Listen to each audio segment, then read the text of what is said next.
bringing you all the action. You ready? Because it's showtime. The 2021 Texas high school football season is officially upon us. Welcome into Countdown to Kickoff. I'm Curtis Quillen. And I'm Nikki Lattarulo. We're here at Bronco Field at Lake Belton High School, where a new era will begin. This is where the Broncos will take part in one of the biggest stories in our area this season. For the first time in 21 years, we have a new varsity football team here in Central Texas. They may not be at the UIL level just yet, but they have something to prove. After a 9-1 JV campaign a year ago, the varsity grind starts now. The Broncos have the rare circumstance of returning literally everyone, as they will play a full varsity outlaw schedule this season. Second-year coach Brian Cope wants to see his kids play with enormous effort. You know what? I just want our kids to fly around. I want them to understand that the Bronco way is to give our very best effort in every opportunity that we get. And if we do that, at the end of the day, good things are going to happen. The Broncos open against Mexia Friday night. All right, let's talk about the elephant in the room first. Nikki, at this point last year, we still weren't sure we were going to have a high school football season. Yeah, and we got a high school football season, but it definitely wasn't what we were used to. I had the chance to speak to high school football coaches across our area about what they learned in that season and now what they're preparing for. Nothing was normal about football in 2020, except the fact that a winner was crowned in each class at the end of the season. Masks, COVID tests, and social distancing were just a part of everyday life. Now we're knocking on the door of week one, and still we're looking for our new normal. We still have to be cautious, and with, there's constantly some new strain, some new variant coming up. So it's not like don't think you'll ever go back to 100% pre-COVID or whatever. As of right now, there are no set restrictions from the UIL in terms of stadium capacity or face coverings, but still many athletic departments are choosing to keep certain protocols in place. I really like some of the things we did. Keeping kids safer, disinfectant, how we hang our helmets up, our shoulder pads. We can really stress the discipline side of it. You still want to sanitize. You still, we're washing extra. You just still got that in the back of your mind that it could be here.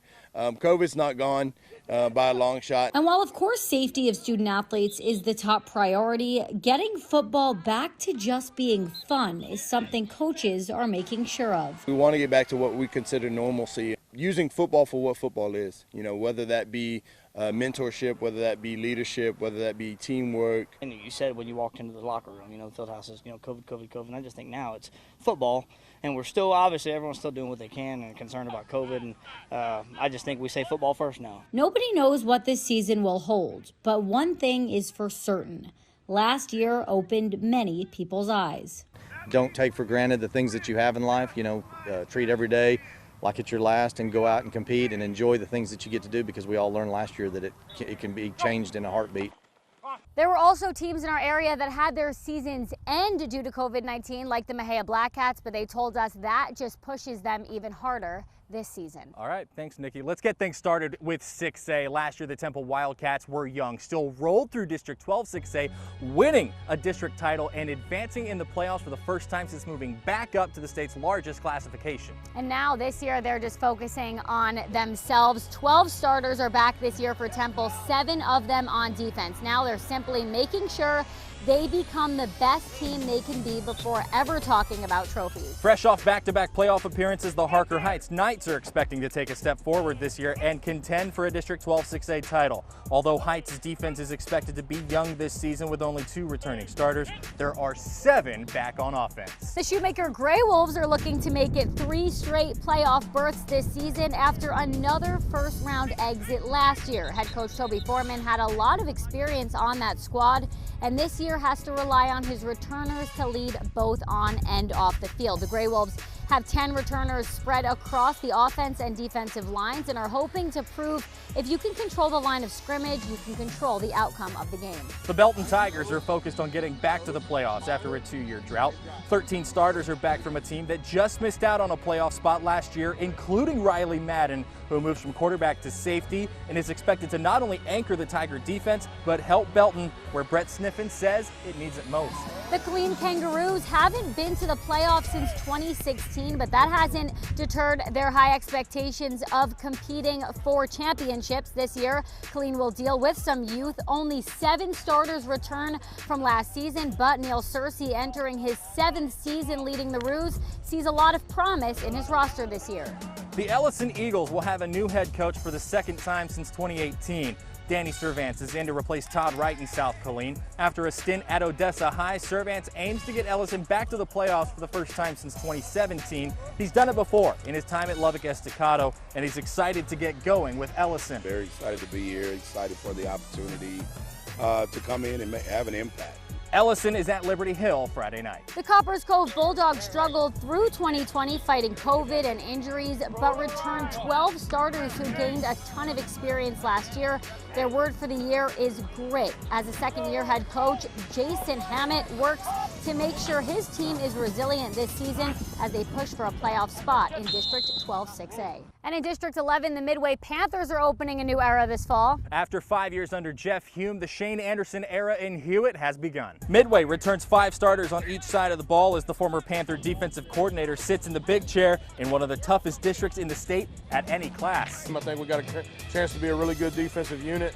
Offensively, we got a quarterback battle going on right now, and it'll continue to go through fall camp. We got to beat 4 teams and to give ourselves a chance to get in the playoffs, and that's been our #1 goal. We want to do everything we can to make sure this senior class gets to be a playoff football team. The Panthers open at Round Rock Friday night. Waco High is ushering a new era as well as Lyndon Helt takes the helm of the Lions program. The Lions return 29 lettermen and 9 starters from a team which went 1-6 last year. Helt comes from South Grand Prairie, where he faced the schools on the Beltway in Dallas in this district, and comes in with a lot of experience and knowledge. The big schools that you're going to talk about, and the ones that have been very competitive in our district, I've played them all for a long time, so I feel like that gives me an advantage. You can't worry about who you're playing. You got to work on getting better every single week. The Lions are at West Mesquite on Friday night. Our area's lone 5A team, the University Trojans, have a new head coach this season. Kent Laster comes to Waco from Little Rock, Arkansas, and is looking to turn this program around and get it out of a playoff drought. The Trojans will have Demarion Chambers back as quarterback to guide the up-tempo spread offense that Laster has extreme confidence in. We got great linemen, we got experience, we got guys that have played a lot of snaps on the varsity level. We've got some skilled guys that can take care of the ball and do some things with. The Trojans head to A&M Consolidated Friday. Moving into 4A, one team that's been making strides the past few seasons is Gatesville. The Hornets are looking to build on a 4-win 2020 that got them into the playoffs, and they're doing it with a strong connection. Here's our own Matt Lively to explain. Hey, Matt. Hey, Curtis. Football and family go hand in hand, but the love on the field is even more evident when brothers and best men are involved.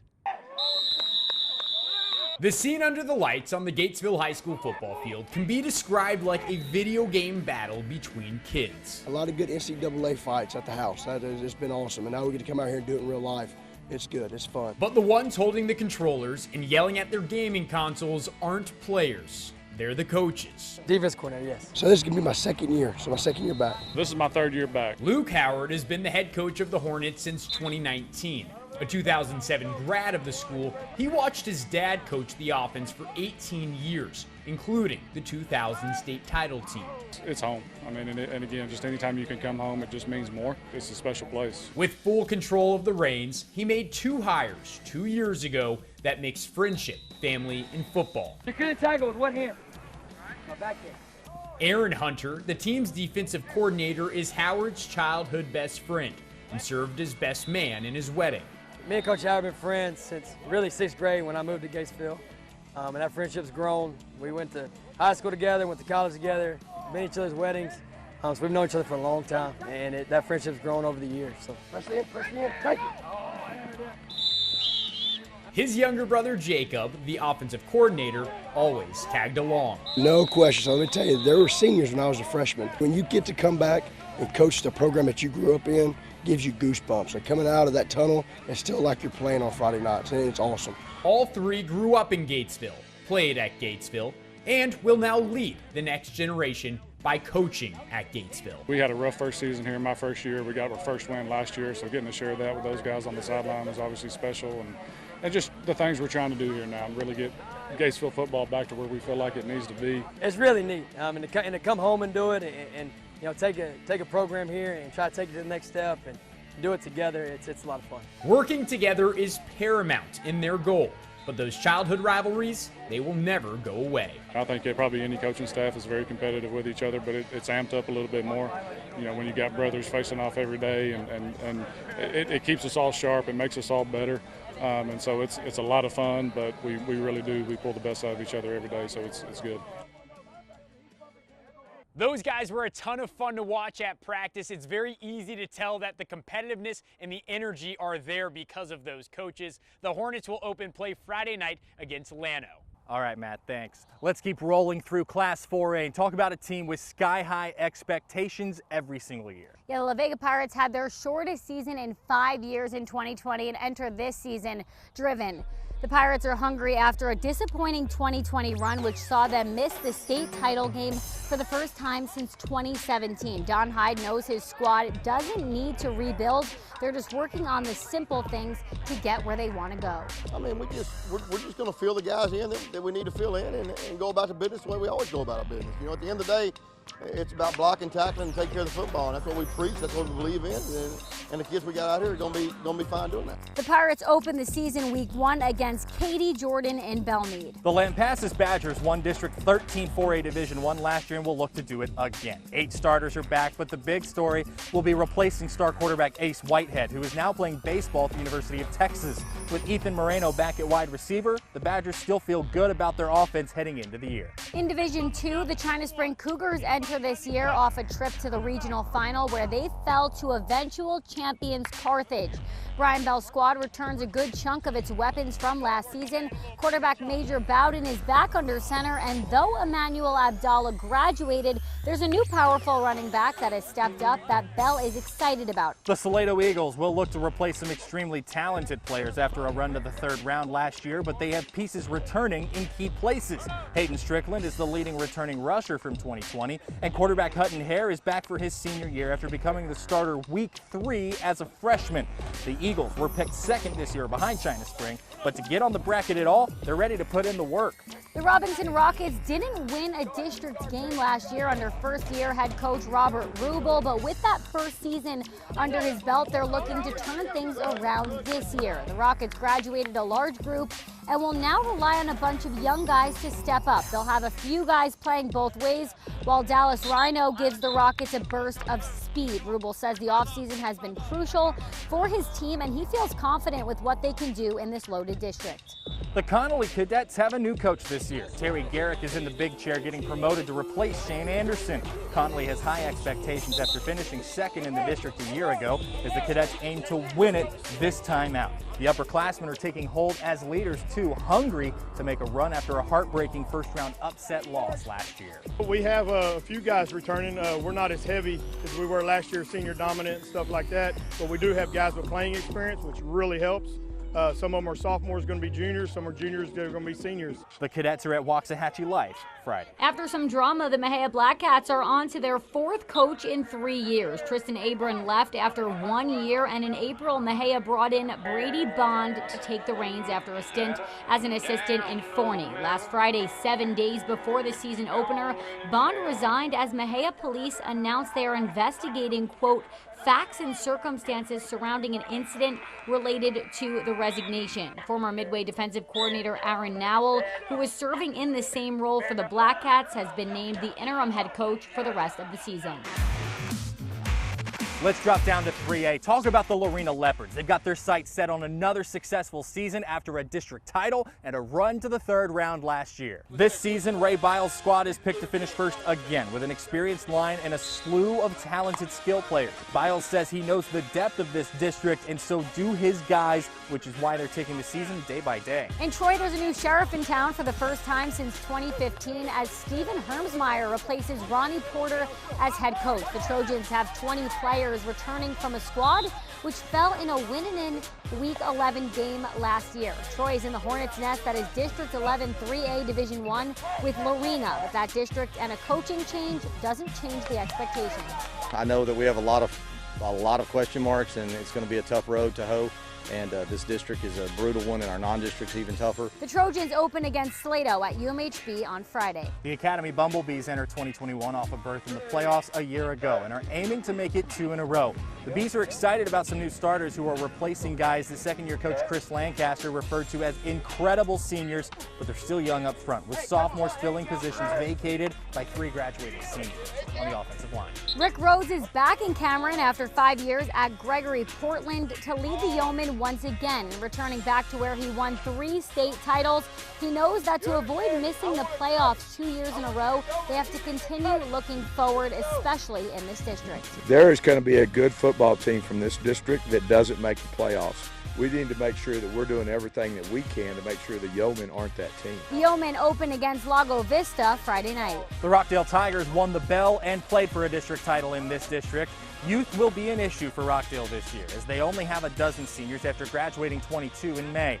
8 starters are back from a team that made it into the playoffs last year. This year, they're focused entirely on themselves, knowing if they control what they're able to, they'll be just fine. The West Trojans enter 2021 after a heartbreaking second-round loss to Mount Vernon. They've got 14 starters back, though, including some key leadership on the offensive line. The Trojans are motivated to make sure they make a deeper run in the playoffs. The Groesbeck Goats played on every day of the week except Sunday in 2020, so it's safe to say Jerry Bomar's squad is excited to get back to Fridays in 2021. The Goats finished second in their district in Malakoff, but were then upended in the first round of the playoffs. This year, the name of the game is stability. With injury and COVID caused headaches in Limestone County last year, now a lot of key pieces are back. In Division II, the Rogers Eagles are fresh off a trip to the regional semifinal and return 10 starters, including quarterback Riley Dolgener. Dave Campbell's Texas Football has labeled Rogers as a 3A Division II sleeper in a district which accounted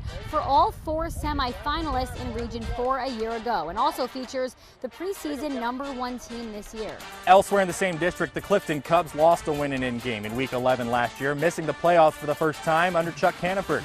This year they have 15 starters back and are confident that some key pieces returning from injury will have the impact they need to get back on the bracket in November. The Riesel Indians have a new head coach this season, Tyler Crow, who joins the program from Scurry Rosser. The Indians have struggled the past few seasons, finishing 2020 winning just a single district game. Riesel does return 18 of those varsity players this year, and even with this squad filled with experience, Crow says he's instilling his style of play from the ground up because after this season, the team will be young. One of the things we talk about is just having a lot of energy, playing fast, knowing what to do so you can play fast.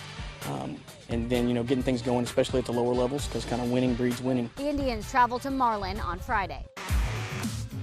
Let's leave Central Texas for just a minute because there is another football hotbed right down the road. It's sure to be an exciting season in the Brazos Valley this year. For a look ahead, let's head to Bryan and check in with Justin Woodard and Mike Lucas at our sister station, KAGS. Hey, guys. Let's have some fun. What do you say with Mike Lucas? As always, I'm Justin Woodard. Now, the Brazos Valley has not won a state championship since 2017 when College Station and Rockdale each brought home titles. I think that changes this season. Now, we were oh so close last year with Allen Academy and Franklin losing in their respective title games. Franklin, where they lose by 1? Just by 1, and they missed an extra point, which was the difference. We'll focus on the Lions and the Rams in just a minute, but let's start at the top. And here in Bryan, it means we're talking about the Vikings, our lone Class 6A school out of District 12. The Vikings made the playoffs last year for the first time since 2016.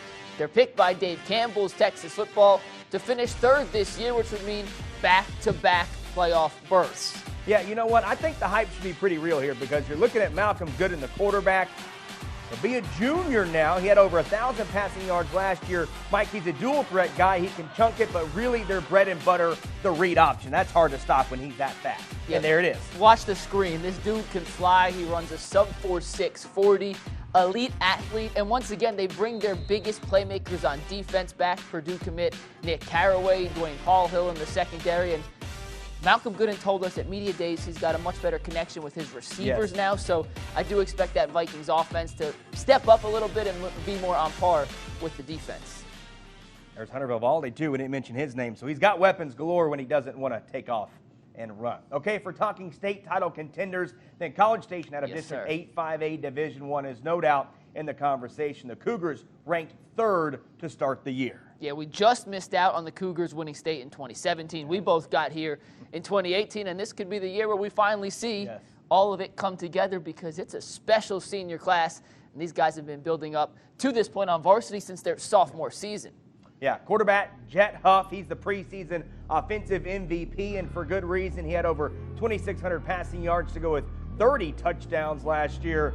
That guy, unfortunately, is gone, but they got another guy, Marquise Collins, running back, over 1,000 rushing yards to go with 20 TDs as well. They have receivers galore: Dalton Carnes, Traylon Sewell, Houston Thomas, Cash Richter, and on defense they bring back Jackson Slanker and all their DBs. Simply put, Justin, the Cougars are loaded, man. They are absolutely loaded. That region is loaded. That's the problem. So they got to go through Highland Park, Longview, or Denton Wright at some point, but they got the horses to do it this year. No doubt about it. Okay, let's go to District 10 5A Division 2, which is loaded with A&M Consolidated, Rudder, and Huntsville. Hornets, number 4 in the state to start the year. The Tigers, number 16.